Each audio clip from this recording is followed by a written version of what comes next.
ఐటీలో ఎంట్రీ కావాలా? Trainee software engineer గా అజా కోడింగ్ ట్యూటర్ లో 2 వీక్స్ ట్రయల్ పీరియడ్ లో వెంటనే చేరండి. Welcome to Suman TV. నేను మీ Suman TV. Pushpa cinema release ఆ రోజు సంధ్యా థియేటర్ దగ్గర జరిగినటువంటి ఒక ఇన్సిడెంట్లో అల్లు అర్జున్ ఇవాళ రిమాండ్ ఖైదీగా మారినటువంటి పరిస్థితిని చూస్తున్నాం. అయితే దీని తర్వాత జరిగినటువంటి అంటే రిలీజ్ తర్వాత జరిగినటువంటి పరిణామాలు కనుక మనం చూస్తే ఒక్కొక్కటి కొన్ని కీలక విషయాలు బయటికి రావడం జరుగుతుంది. ఎప్పుడైతే రేవంత్ రెడ్డి గారు స్పందించడం జరిగిందో, అది కూడా శాసనసభలో స్పందించడం జరిగిందో, దాని తర్వాత అల్లు అర్జున్ గారు పెట్టినటువంటి ప్రెస్ మీట్ ఏదైతే ఉందో అది పెట్టొచ్చా పెట్టకూడదా, అది పెట్టడం వల్ల ఎలాంటి డ్యామేజ్ జరిగింది, ఫర్దర్గా ఏ విధంగా ఉండే అవకాశం ఉంటుంది, ఎందుకంటే తనకి ఇచ్చినటువంటి బెయిల్ ఏదైతే ఉందో మధ్యంతర బెయిల్ అది ఎంతవరకు సహాయపడుతుంది, ఫర్దర్గా అల్లు అర్జున్ పాయింట్లో కనుక మనం చూసుకుంటే ఏ విధంగా ఉండే అవకాశం ఉంటుంది అనేది ఈరోజు మనతో పాటు హైకోర్టు అడ్వకేట్ రవీంద్రనాథ్ గారు ఉన్నారు. అది వారి మాటలు తెలుసుకుందాం. Hello sir. హాయ్ అండి నాగరాజ్ గారు. సార్, పుష్ప సినిమా రిలీజ్ తర్వాత జరుగుతున్నటువంటి ఒక్కొక్క ఉదంతం చూస్తూ ఉంటే అంటే వాళ్ళ ఇంటిపై దాడి చేయడం జరిగింది. దాని తర్వాత ఫర్దర్గా తన కెరీర్కి సంబంధించినటువంటి వాటిలో అంతా డైలమానే కనిపిస్తుంది మనకి. ఏ విధంగా ఉండే అవకాశం ఉంటుందంటారు అసలు? రిమాండ్ ఖైదీగా ఉన్నటువంటి అల్లు అర్జున్ గారు డిసెంబర్ 13వ తేదీ ఈయనకి బెయిల్ అవడం జరిగింది. డిసెంబర్ 4 సంధ్యా థియేటర్ దుర్ఘటన, తొక్కిసలాట్లో ఒక మహిళ మృతి, రేవతి అన్నటువంటి ఒక ఆవిడ మృతి. అది కాకుండా ఆ చిన్న బాబు ఎవరైతే ముఖ్యంగా శ్రీతేజ్ అనే అబ్బాయి ఇప్పటికి కూడా కోమాలో ఉండడం అత్యంత దారుణమైన సంఘటన. ఇది సంఘటన. అయితే దీనికి సంబంధించి మొత్తం కొంతమంది మీద కేసులు పెట్టడం జరిగింది. డిసెంబర్ 5వ తారీఖు సాయంత్రం ఎఫ్ఐఆర్ నమోదైంది. ఎఫ్ఐఆర్ నమోదైన తర్వాత డిసెంబర్ 13వ తేదీ మార్నింగ్ ఆయన ఇంటికి వెళ్ళడం, ఆయన ఇంట్లో నుంచి ఆయన పోలీసులు చిక్కడపల్లి పోలీస్ స్టేషన్ తీసుకొని రావడం, అక్కడ గాంధీ హాస్పిటల్ పంపించడం, ఇమీడియట్గా లీగల్ ప్రొసీడింగ్స్ చకచక జరిగిపోతున్నాయి. ఆ జరిగిపోతున్న క్రమంలో ఆయనకి మళ్ళీ నాంపల్లి కోర్టులో ప్రవేశపెట్టడం, నాంపల్లి కోర్టు ఆయనకి 14 రోజుల పాటు రిమాండ్ విధించడం, ఇది జరిగింది. ఇదిలా జరుగుతుండగా అంతకుముందే ఈ కేసుకు సంబంధించి క్వాష్ పిటిషన్ హైకోర్టులో సబ్మిట్ చేయడం. అయితే మొదట్లో హైకోర్టు క్వాష్ పిటిషన్ యాక్సెప్టెన్స్ చేయనప్పుడు అట్లీస్ట్ బెయిల్ అయినామని చెప్పి హైకోర్టులో ప్రొసీడింగ్స్ వెళ్ళినప్పుడు హైకోర్టులో అక్కడ అడ్వకేట్ నిరంజన్ రెడ్డి గారు చాలా గట్టిగా తన వాదన వినిపించడం జరిగింది. ఏ వాదన వినిపించారు? ఇది very very key point, important. అక్కడ ఏ వాదన వినిపించారంటే ఇది పూర్తిగా ఇక్కడ అల్లు అర్జున్ గారి యొక్క ప్రమేయం లేదు, ఈ యొక్క సంఘటన సంబంధించి అల్లు అర్జున్ గారు జస్ట్ వెళ్ళడం జరిగింది, ఇది పూర్తిగా పోలీసుల యొక్క తప్పిదం, అంతే తప్పించి అల్లు అర్జున్ గారు తప్పిదం కాదు అని చెప్తూ ఈ యొక్క మాటను బలంగా చెప్పడం వల్ల ఆయనకి 4 వారాల పాటు బెయిల్ మంజూరు చేశారు అక్కడ ఉన్నటువంటి మన న్యాయమూర్తి గారు ముఖ్యంగా. అయితే 4 వారాల పాటు బెయిల్ మంజూరు చేసినప్పుడు అదే రోజు సాయంత్రం అంటే డిసెంబర్ 13వ తేదీ సాయంత్రమే ఆయనకి ఆల్రెడీ అప్పటికే 6 అయిపోవడం, ఇమీడియట్గా ఆ టైంలో వెళ్ళి మరలా ఇమీడియట్గా బెయిల్లో ఉన్నటువంటి పర్సన్ ఫార్మాలిటీస్ ఈవినింగ్ 6 తర్వాత ఫార్మాలిటీస్ ప్రకారం ఆయనకి ఆ ఖైదీగా ఉన్నటువంటి వ్యక్తిని రిలీజ్ చేయలేరు. కాబట్టి డిసెంబర్ 14వ తేదీ ఉదయం 6 గంటలకే ఇమీడియట్గా బెయిల్ మీద రిలీజ్ అవ్వడం, అది ఇంటర్మ్ బెయిల్ అంటారు. అంటే మధ్యంతర బెయిల్ ద్వారా అల్లు అర్జున్ గారు రిలీజ్ అయ్యారు, బయటకు రావడం జరిగింది. ఇక్కడ వరకు కథ అంతా సరిపోయింది. కానీ ఆ తరువాత జరిగిన సంఘటనలో ఒకటి చకచక మార్పులు ఎలా వచ్చేసాయి అంటే ఇమీడియట్గా డిసెంబర్ 21వ తేదీ నాడు అసెంబ్లీలో మన ముఖ్యమంత్రి రేవంత్ రెడ్డి గారు మాట్లాడుతూ అక్బరుద్దీన్ ఓవైసీ గారు వేసినటువంటి ప్రశ్నోత్తరాల సమయంలో ఒక క్వశ్చన్కి సమాధానం చెప్తూ 1 గంట పాటు నిర్విరామంగా రేవంత్ రెడ్డి గారు అల్లు అర్జున్ గారిని, పుష్ప సినిమా టీంని పూర్తిగా అంటే పూర్తిగా ఆయన ఏం జరిగింది, అసలు విషయం ఏం జరిగింది, ఇందులో పోలీసుల యొక్క ప్రభుత్వం యొక్క తప్పు లేదు, ముఖ్యంగా లా అండ్ ఆర్డర్ యొక్క ఫెయిల్యూర్ లేదు, జరిగిన సంఘటన ఇది అని ఇమీడియట్గా చెప్పడం జరిగింది మనకి ముఖ్యమంత్రి గారు. చెప్పిన కొద్ది గంటల వ్యవధిలోనే ఇమీడియట్గా మన అల్లు అర్జున్ గారు ఒక ప్రెస్ మీట్ పెట్టి అసలు ఆయన ఒపీనియన్ చెప్పడం రిలీజ్ చేశారు. ఇక్కడ అల్లు అర్జున్ గారు చేసిన పెద్ద తప్పు ఏమిటి అంటే ఇదే ప్రధాన తప్పు. ఎందుకంటే జరిగిన విషయాన్ని అసెంబ్లీ సాక్షిగా రేవంత్ రెడ్డి గారు చెప్పడం అంటే ఇటువంటి ఆధారాలు లేకుండా అసెంబ్లీలో చెప్పడం ఇంపాసిబుల్. ఎందుకంటే రికార్డ్ ఎవిడెన్స్ ఉంటేనే అసెంబ్లీలో మాట్లాడతారు.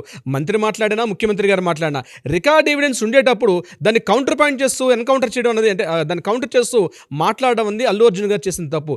ఎప్పుడైతే అల్లు అర్జున్ గారు లేదు, నాకు పోలీసులు ఏమీ చెప్పలేదు, నేను జస్ట్ అక్కడ కూర్చున్నాను, కింద గ్రౌండ్ బాల్కనీలో ఏం జరిగిందో నాకు తెలియదు, కేవలం నన్ను మిస్గైడ్ చేశారు, అక్కడ పోలీసులు ఎవరు లేరు, కంప్లీట్గా మా యొక్క నా పర్సనల్ బాడీ గార్డ్స్ తప్పించి అక్కడ ఎవరు లేరు, నన్ను కంప్లీట్గా నేను ఏమీ చేయలేదు, ఇదంతా పోలీసు యొక్క తప్పిదన్నట్టుగా మరొకసారి ఏదైతే తను బెయిల్ తీసుకురావడానికి ఏదైతే నిరంజన్ రెడ్డి గారు ఆ రోజు కోర్టులో చెప్పడం జరిగిందో సేమ్ వెర్షన్ యాస్టీస్గా కట్ కాపీ పేస్ట్గా మరలా ప్రెస్ మీట్లో పెట్టడం జరిగింది. ఇక్కడ జరిగింది ఏంటంటే పోలీసులకి ఎక్కడ కాలాలో అక్కడ కాలింది నాగరాజు గారు. This is the correct. ఎందుకంటే అసెంబ్లీలో ముఖ్యమంత్రి గారు చెప్పిన తర్వాత లేదు ప్రభుత్వ వైఫల్యం కాదు, లా అండ్ ఆర్డర్ ప్రాబ్లం కాదు అని ఏదైతే దాన్ని ఖండిస్తూ ఎప్పుడైతే మన అల్లు అర్జున్ గారు చెప్పడం జరిగిందో అక్కడ కరెక్ట్గా పోలీసులకు కాలింది. ఇమ్మీడియట్గా విత్ ఇన్ సెకండ్స్ వ్యవధిలోనే పోలీసులు అంటేనే పూర్తిగా విచారణ ఎంక్వైరీలో చాలా కట్టుదిట్టంగా ఉంటారు.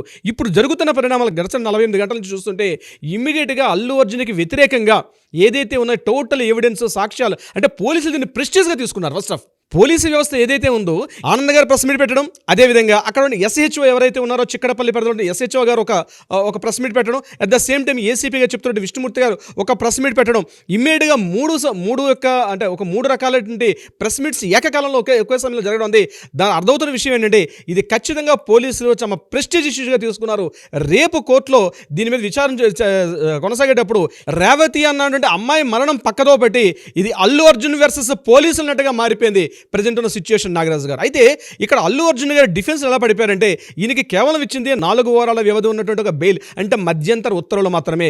ఈ ఉత్తర్వులు ఇస్తూ కూడా బెయిల్లో చెప్పాల్సిన 4 పాయింట్లు చెప్పడం జరిగింది. ఒకటి ప్రధానంగా ఏం చెప్పారంటే ఏదైతే ఉన్నాయో 5 పాయింట్లు చెప్పారు ఆ యొక్క బెయిల్ పిటిషన్లో కూడా. ముఖ్యంగా ఆయనకి ఇంటర్మ్ బెయిల్ ఇస్తూ 5 పాయింట్లు చెప్పారు. ఒకటి సాక్ష్యాలను ఎట్టి పరిస్థితుల్లో కూడా ప్రభావితం చేయకూడదు ఒక పాయింట్. నెంబర్ 2 పాయింట్ ఏంటంటే దీనికి సంబంధించి ఎవరైతే ఎస్హెచ్ఓ కానీ పోలీసులు కానీ విచారణ చేస్తున్నారో ఆ విచారణకు పూర్తిగా సహకరించమని చెప్పడం కూడా జరిగింది. అయితే ఇక్కడ మధ్యంతర ఉత్తర్వుల ప్రకారం ఏదైతే చెప్పడం జరిగిందో అంటే ఈ యొక్క విచారణకు పోలీసులకి కొనసాగింపుగా సపోర్ట్ చేయని విషయంలో ఈ ఒక్క పాయింట్ తీసుకుంటారు. రేపు కోర్టులో ఏమవుతుందంటే మాకు సహాయం చేయలేదు, మాకు సపోర్ట్ చేయట్లేదు అల్లు అర్జున్ గారిని, ఈ ఒక్క పాయింట్ చాలు, రేపు ఈ బెయిల్ పిటిషన్ కూడా రద్దయ్యే అవకాశం ఉంటుంది. తర్వాత ఇక బెయిల్ విషయంలోకి వచ్చినప్పుడు ప్రధానంగా గుర్తుపెట్టుకోవాల్సింది డిసెంబర్ 13 నుంచి 4 వారాలు అంటే జనవరి అంటే 28 డేస్, యాక్చువల్గా 4 వీక్స్ అంటే 28 డేస్ పడుతుంది. 28 డేస్ అంటే మధ్యలో ఉన్నటువంటి 4 రోజుల పాటు కోర్టు హాలిడేస్ ఉన్నాయి. ఈ 4 తీసేస్తే ప్రధానంగా ఉన్నటువంటి 19 డేస్ మిగిలింది. ఈ 19 డేస్లో ఇప్పటికే ఆల్మోస్ట్ జరిగింది.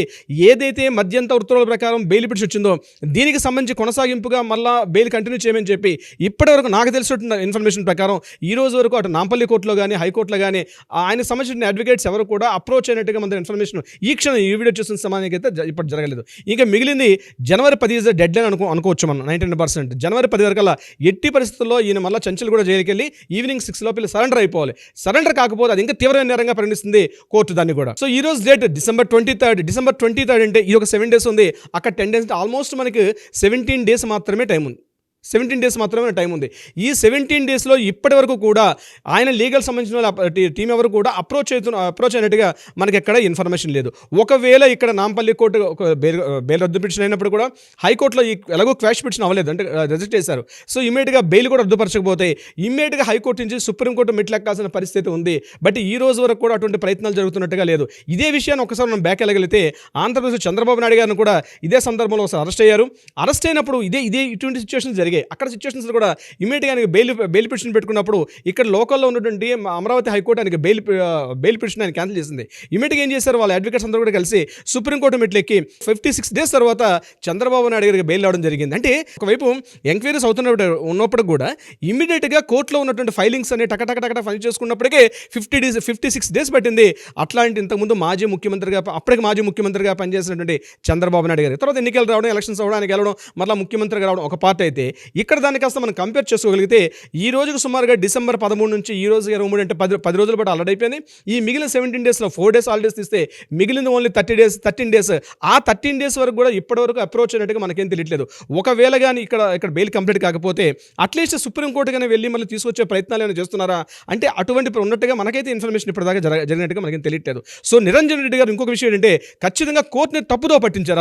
ఆ రోజు మనకు విజువల్స్ కూడా మనం చూసాం. అక్కడ కొంత అపహాస్యం చేసుకుంటూ మాట్లాడుకోవడం జరిగింది. ఏదైతే సంఘటన జరిగినటువంటి సంధ్యా థియేటర్లో పూర్తిగా పోలీసు అందరూ కూడా అల్లు అర్జున్ చూడడానికి కొంచెం పైకి వచ్చారు, కిందనే ఎవరు లేరు, అందువల్ల ఈ సంఘటన జరిగిందని అడ్వకేట్ అప్పుడు నిరంజన్ రెడ్డి గారు చెప్పడం జరిగింది. ఇది పీపీ గారు వేసినటువంటి క్వశ్చన్కి అనుసంధానంగా పీపీ గారు చాలా గట్టిగా మాట్లాడారు. ఈయన వితౌట్ ఎనీ ఇంటిమేషన్ లేకుండా సంధ్యా థియేటర్కి అనుమతి లేకుండా అంటే పర్మిషన్స్ సంధ్యా థియేటర్ వాళ్ళు లెటర్ పెట్టారు పర్మిషన్ ఇవ్వమని చెప్పి, బందోబస్తుకి ఇవ్వమని చెప్పి. బట్ అక్కడ లోకల్లో చిక్కడపల్లి పోలీస్ స్టేషన్ ఉన్న వాళ్ళు దీన్ని పర్మిషన్ ఇవ్వకపోయినప్పుడు కూడా ఈయన కేవలం వితౌట్ పర్మిషన్ అక్కడ రావడం వల్ల ఇది జరిగిందని పీపీ గారు పబ్లిక్ ప్రాసిక్యూటర్ గట్టిగా మాట్లాడినప్పుడు కూడా నిరంజన్ రెడ్డి గారు ఆయన అపహాస్యం చేస్తూ ఇది కేవలం పోలీసులకు తప్పిదని చెప్పి ఒక చిన్నగా తప్పించుకొని బెయిల్ వచ్చింది. కానీ ఆ దొరికిన బెయిల్ ఇప్పటివరకు ఉన్న క్షణం అయితే ఖచ్చితంగా ఈ బెయిల్ మళ్ళీ జనవరి 10th కంప్లీట్ చేయకపోతే రాబోయే సంక్రాంతి ఇది మన అల్లు అర్జున్ గారికి సంక్రాంతి కాదు ఇంకొక సమరం రాత్రి అయ్యే అవకాశం కూడా ఉంటుంది, ఖచ్చితంగా జరిగే అవకాశం ఉంటుంది. కాకపోతే ఈయన చేసిన దురదృష్టం ఏంటంటే ఈయన ఆల్రెడీ డ్యామేజ్ అయ్యి ఈయనతో పాటు మరో నలుగురిని చంపినట్టుగా ఈరోజు రాబోతున్న సినిమాలు ఏవైతే ఉన్నాయో బాలకృష్ణ గారి సినిమా డాకు మహారాజ్ కావచ్చు, వెంకటేష్ గారి సినిమా అయినటువంటి ఈ సంక్రాంతికి వస్తున్నటువంటి ఒక సినిమా కావచ్చు, అదేవిధంగా game changer cinema Ram Charan గారు వాళ్ళ ఫ్యామిలీ నుంచి వచ్చినటువంటి మరొక సినిమా గేమ్ చేంజర్, పెద్ద సినిమా బడ్జెట్లు అన్నీ కూడా రావడం, దీనికి ప్రీమియర్ షోలు కానీ బెనిఫిట్ షోలు ఏమని చెప్పి ముఖ్యమంత్రి గారు ఖరాఖండిగా అసెంబ్లీలో గట్టిగా మాట్లాడడం కూడా ఒక విధంగా చెప్పాలంటే సినిమా ఇండస్ట్రీ మీద అల్లు అర్జున్ గారు చేసినటువంటి ఈ ఇష్యూని ఈయన మొదట్లోనే తుంచేసి ఉంటే ఇంకో రకంగా పరిస్థితి ఉండేది. ఈయన మొదట్లో తంచకుండా దీని ఇంతవరకు తీసుకెళ్లి ఈగోస్కు పోయి ఒక విధంగా చెప్పాలంటే ఇట్స్ ఏ ప్యూర్లీ ఈగోస్ అండి. సంఘటన జరిగిన తర్వాత ఇమీడియట్గా వెళ్ళి అక్కడ మాట్లాడి ఇదే సంఘటన మోహన్ బాబు గారి విషయంలో కూడా జరిగింది. ఆయన ఇమీడియట్గా టీవీ9 రిపోర్టర్ మీద చేసినప్పుడు ఇమీడియట్గా ఇష్యూ జరుగుతున్నా ఇమీడియట్గా ఈ టీవీ9 రిపోర్టర్ గారి దగ్గరికి వెళ్ళి ఆయన పరామర్శ ఈ రకంగా అది కూడా కోర్టులో ఉంది. అప్పుడు ఈయన కోర్టులో ఉంది కాబట్టి నేను వెళ్ళలేదని చెప్పడానికి ఇక్కడ కొద్ది రోజుల క్రితం జరిగిన సంఘటన కోర్టులో ఉన్నప్పటికీ కూడా మోహన్ బాబు గారి అరెస్ట్ వారెంట్ ఇష్యూ అయినప్పుడు కూడా ఇమీడియట్గా మోహన్ బాబు గారు వెళ్ళారు. అక్కడ టీవీ9 జర్నలిస్ట్తో మాట్లాడడం జరిగింది. చూడండి, జర్నలిస్ట్ని ఎప్పుడైతే కలిశారో ఆయన ఎప్పుడైతే మాట్లాడడం జరిగిందో ఇమీడియట్గా అదంతా కంప్లీట్గా పక్కకి వెళ్ళిపోయింది ఇష్యూ అంతా కూడా. ఈయన కానీ ఖచ్చితంగా ఆ రోజు కలిసి ఉంటే రేవతి గారితో మాట్లాడి కుటుంబ సభ్యులు పరామర్శించి వచ్చి ఉంటే కొంత బాగుండేది. అల్లు అరవింద్ గారు కూడా వెళ్ళారు కానీ అది పెద్దగా ప్రభావం చూపించలేదు. ముఖ్యంగా అసెంబ్లీలో రేవంత్ రెడ్డి గారు ఎప్పుడైతే మాట్లాడారో ముఖ్యమంత్రి స్థాయిలో ఈయనకి కౌంటర్ పాయింట్ చేయడం ప్రధానంగా అల్లు అర్జున్ గారు చేసినటువంటి పెద్ద తప్పు ఇప్పటికైనా మించిపోయింది లేదు. ఇప్పటికైనా ఆయన ఒక మెట్టు దిగి జరుగుతున్నటువంటి పరిణామాలకు అబ్జర్వ్ చేస్తూ ఇమీడియట్గా అటు చిరంజీవి గారిని మాట్లాడడం కానీ పెద్దలు ఎవరైతే ఉన్నారో పెద్దలతో అంటే లీగల్ పరంగా ఇది జరగాల్సిన సీక్వెన్స్ జరుగుతుంది. కానీ రాబోతున్న డ్యామేజ్ని తట్టుకోవడానికి అల్లు అర్జున్ గారు ఈయన సంప్రదింపులు చేస్తేనే మంచిది. లేకపోతే కోర్టు తొందరలోనే ఈయన మరలా జనవరి 10 తర్వాత ఈయన జైలుకి వెళ్ళే అవకాశం ఉంది అల్లు అర్జున్ గారు. నాగరాజు గారు చూద్దామండి. అంటే ఇన్సిడెంట్ ఒక్కొక్క దాని నుంచి కనుక మనం చూసుకుంటే ఒక్కొక్క దాంట్లో ఒక్కొక్క కథనం అండ్ ఇది టర్న్ చేసుకునేటువంటి విధానం కనుక మనం చూస్తున్నా కూడా ఎక్కడికెక్కడికో వెళ్ళేలా ఉంది. ఆడియన్స్ కూడా దీనిపై ఏం మాట్లాడతారనేది మాత్రం చూడాలి మనం. Anyways thank you so much Ravindranath garu. Thank you so much Nagaraju గారు.